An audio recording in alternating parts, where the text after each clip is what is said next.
There's a different kind of epidemic that's facing us.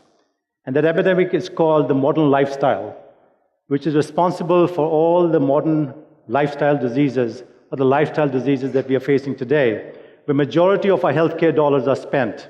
I spent half my life in the US, about 26 years.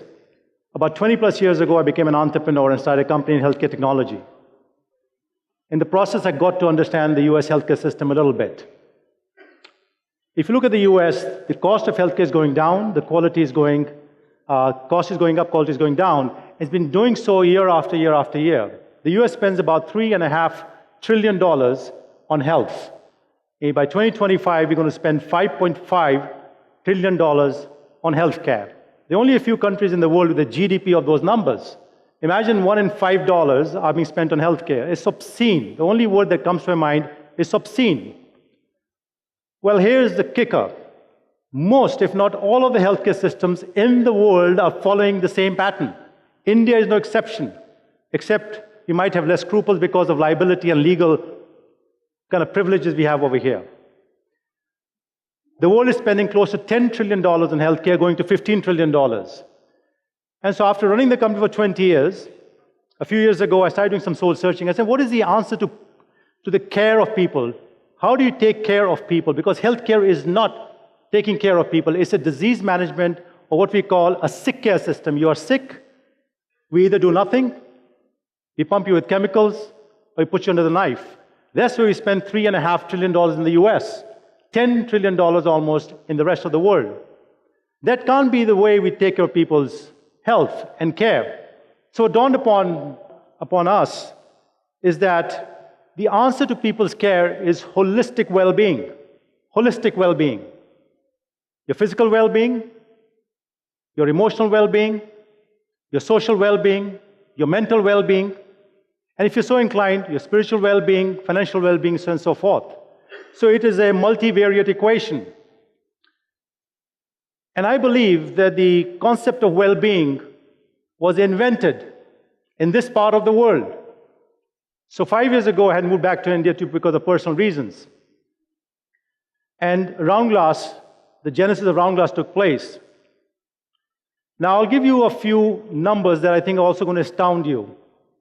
It's called the 100 people strong families in the world. There are over 100 million kids in India who are either stunted, wasted, or obese. There are 100 million people in India who suffer from diabetes, pre-diabetes related diseases. There were 100 million people in India who suffer from mental diseases like depression, anxiety, and such. There's 100 million people in India that suffer from BP and heart-related issues. There's definitely more than 100 million people in the US who suffer from chronic care diseases. And these numbers are growing up. And the answer, my dear friends, is holistic well-being. Now, we started working on the recipe of well-being, and I want to share with you a few ingredients that we have come up so far. I'll share more as we find them.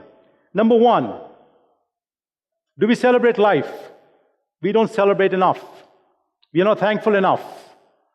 How often do we express gratitude for something that's been done nice for us or something else? So celebrating life is very, very key. The second is relationships, meaningful relationships. And relationship is not the relationship you have within the family, like your child, your spouse. It's a relationship you have with everybody that you interact with. What's your relationship with your cook who cooks for you? What's your relationship with your driver who drives you around? What is the relationship with all the people who take great care of you, like the cook, like the driver, like your house staff? Your relationship with your friends. Are they meaningful? Do you spend time cultivating those relationships? If you don't, you're not living well-being. Because well-being is a journey of life, and the journey of life is a journey of well-being. Celebrating life, having meaningful relationships are absolutely essential. The next one is communications, what we call conversations. Do you have authentic conversations? Are you always guarded?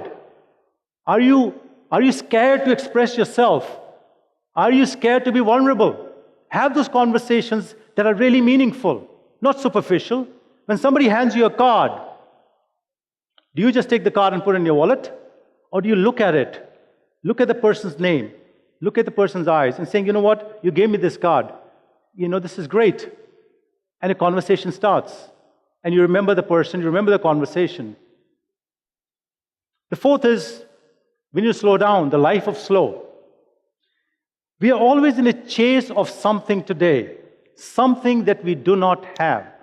A lot of us, guilty as charged. So we are always living in a life, in a world of scarcity.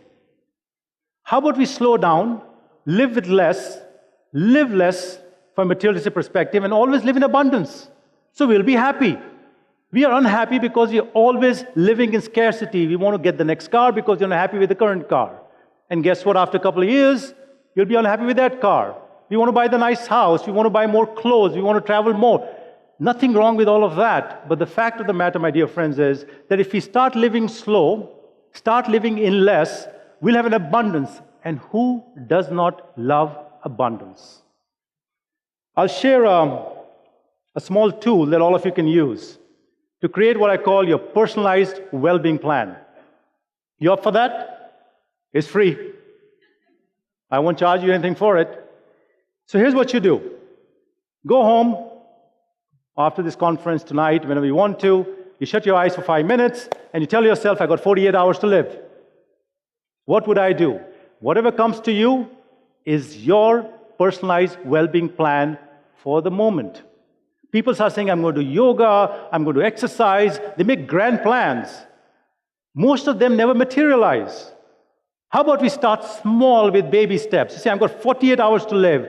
Whether I want to enjoy the single malt, whether I want to spend more time with my father, I want to have more conversation with him, I want to go see my son's football game, I want to have some really meaningful conversation with my wife. Whatever comes to your mind is your personalized well-being plan, and you repeat that every month.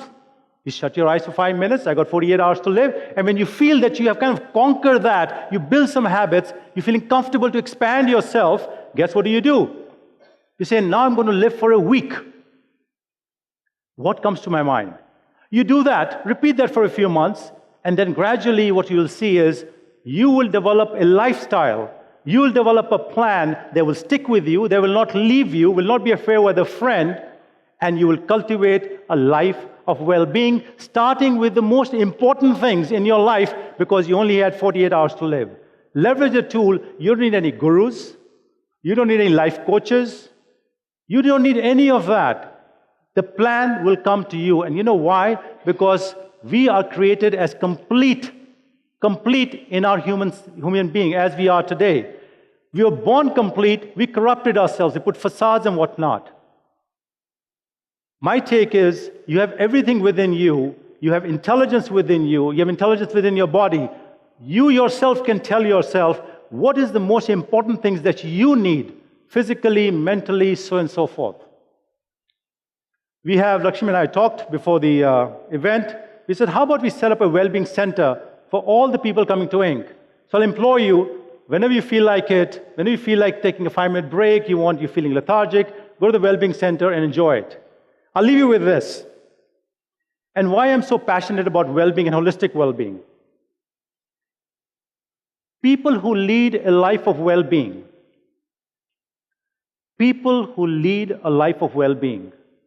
don't start wars. People who live a life of well-being don't kill other people. People who lead a life of well-being don't go into a school and shoot fellow students. People who live a life of well-being care for other people, not just for themselves. People who live a life of well-being create a society that is in harmony. They create a body for themselves, a life for themselves, which is in harmony, which we all lack today.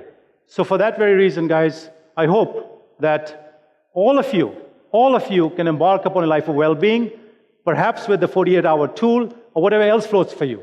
Thank you.